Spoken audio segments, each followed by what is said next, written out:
I'm Iniba, and thank you so much for tuning into Halo Halo, your top entertainment and lifestyle show for our Asian Pacific American community, and the show that features our very own talents. Joining us today is Charly Pura. She is a singer, an actress, and a businesswoman.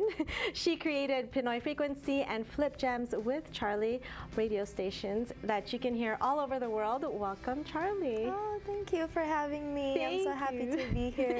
Thank you so much for being here. Now, I mentioned that you're not only an actress and a singer, but you created a radio station, right, and a radio show. I did, yes. And I hear it was because you found a need for it, right? Tell me more. Well, I was 15, and I just got here off the LAX, and of course, my first intuition is find my favorite radio station, right? Because I'm old school like that. So I was switching through the stations, and there's Chinese music, there's Spanish, but no Filipino music, which I thought was weird because so many Filipinos here and no Filipino radio station. Right. So, but I was 15, I was still in high school, and so when I got into college, 2 years later, that's when I started my show, Flip Jams with Charly, on audio8ball.com at Mount San Antonio College. Wow. That's where it's all started. So as a teenager, we already knew you were going to be a businesswoman.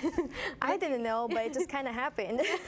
Because you had this need to hear Filipino music. So was it a certain type of Filipino music? Was it pop, rock? What was it that you were looking for? Well, most of the songs on Pinoy Frequency are underground independent artists. Right. The most mainstream we have is Sandwich, Kachina Dal. So there's still indie underground artists. When I was on Flip Jams, I did play some mainstream artists then, but it's still rock alternative on the underground side of the music industry. Charly, I noticed that you focus a lot on underground music. What inspired you to do that? Well, when I was very young, like 7 years old, I think.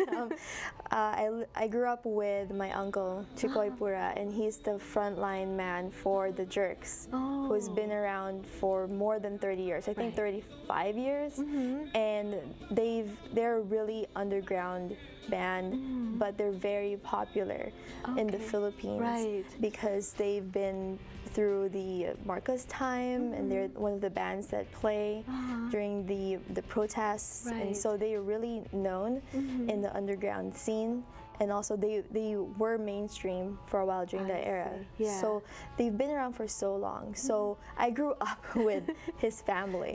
So I was surrounded by underground indie music. And of course the political issues and everything. So they really opened my eyes as to the real identity of the Philippines. And so for me, music is not just for fun or you know, something you do on the side. It's also to send a message. So to me, that during my formative time of my life, growing up with that, it really gave me an inspiration and a motivation to push the indie underground musicians. So is that your motivation and inspiration for Pinoy Frequency then? Sure, because they have a message to send, and of course it doesn't matter how good your message is if no one can really hear it. So my idea is to create a platform, a home for indie underground musicians so that they can send their message out to the world. Now tell me the process, because you were here in the US and you were playing music from the Philippines. How hard was it to research and to gain access to the music?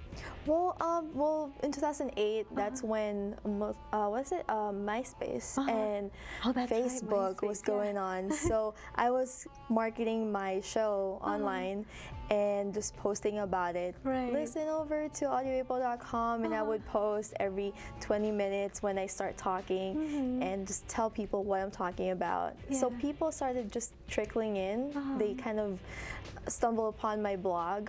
It was a blog back then, and they just start sending me their CDs. They would ask me, oh, where can I send my EP or my demo? And then so I would give them the school's address, and that's how it all started. And they just started just coming in more and more. Right. So this was with your show Flip Jams. Yes. And then I hear you took a little bit of a break, and then what happened? You created. I graduated. So I thought I was done. Like it was just this college thing. Because in college, when I was was at Audio 8 Ball, they don't really tell you if a lot of people are listening or not. Maybe because they don't want people to be competing with each other or drama or something. So I didn't know how many people the are impact actually that you were creating. Yes, I was not aware. It was just this college thing that I did because I liked doing it. Right. It was for you, your passion and your love for the music, right? Yeah. And then I hear that there was a need for it. People are like, where are you? What happened? Right. So a year later, this was in 2012, my friends at Audio 8 Ball said, oh, come on back, just do your show for this summer, just for fun, we miss you. And so I went back, I opened my Charly Pura Facebook, and I have all these messages like, what happened? Where's your show? I want to listen to like Filipino music and underground artists. Yeah. And so this has been 1 year, so I didn't read all of them, but it's kind of obvious that people want to listen. Yeah, so, exactly. Yeah, so I thought about it, and then I asked a few of my friends, you know, should I do it, should I not do it? And then why not? Yeah. So I built the website. I built pretty much everything on Pinoy Frequency. So you are the woman behind PinoyFrequency.com. Is it a 24-hour radio station? So on Flip Jams back then, I used to have twice a week show, 2-hour show each session. That's hard, yeah. Yeah, I mean, I was in college. I have nothing to do. So when I started Pinoy Frequency, it started as 1 hour every Wednesday. Okay, but so it airs 3 times a day. Okay, got it. It rebroadcasts for other time zones. And then after 1 month, we had to extend it to 2 hours because people on the chat room are like, it's done, it's over, I want more. Like, why is this so short? Right. I have to wait 8 more hours to listen. What's going on?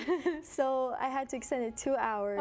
And then, so after 1 year for anniversary, I made it 24/7. Wow. Yeah. Congratulations. After 1 year, 24-hour radio station that focuses on featuring indie Filipino music. How do you, still the same way, how you find musicians? Still the same way. Still the same way, and you've gotten more and more requests, right? Of course, and it keeps on building. So of course, in the beginning, I couldn't do 24 hours, because you can't do that with so many bands. Even if you have 100 bands, it's not gonna work out. Exactly. So once it's built out, I thought, okay, this is good enough for 24/7. Wow. And so we did that. What are some of the challenges that you faced building Pinoy Frequency? There's a lot. I mean, because well, technical first. Right. I have to learn all that. Even if I went through broadcasting program. Exactly. We do all on the air most of the stuff, like performance stuff, as opposed to the technical sound engineer side of things. Right. So I had to learn that. And so that's the first challenge. And after that, just maintaining the people who message me and ask, like, and you're only how one do I person submit? and you're doing it all.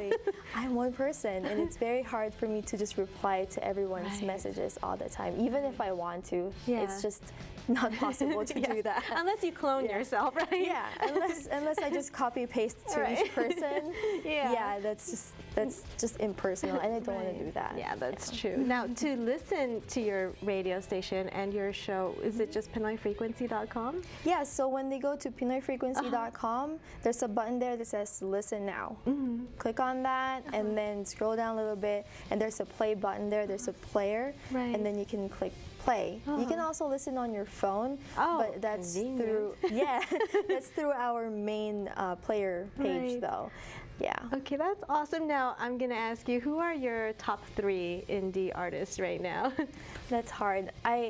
How about the most requested, maybe? Oh, okay. So the most requested one are, of course, Spaz Kid, who is also known as Mark Ridito now. Yeah. So because he's the one that really became popular from my playlist, and we have a history because he's one of the first ones I featured on Flip Jams. That's what it was. In 2009. Spaz Kid, yeah. That was way back in 2009. I would go on the air and he would chat with me. Well, like, he's one of the listeners, and he submitted his song. Yeah, he's an artist. Yeah, exactly. So Spaz Kid, definitely one to check out. Is there anybody else that you see we should be checking out? Well, in LA, definitely 10 to midnight for sure. They have gigs all over the place. Random Ninjas. Okay. Ooh, Random Ninjas, yes. It's super cool. Okay. Yeah. And for more, all we have to do is go on your website, PinoyFrequency.com. Thank you so much, Charly, for what you do and for sharing your story. Oh, no problem. Again, for more information on Charly and to check out her radio station, Pinoy Frequency, make sure to head to her website, which is PinoyFrequency.com. We'll be back.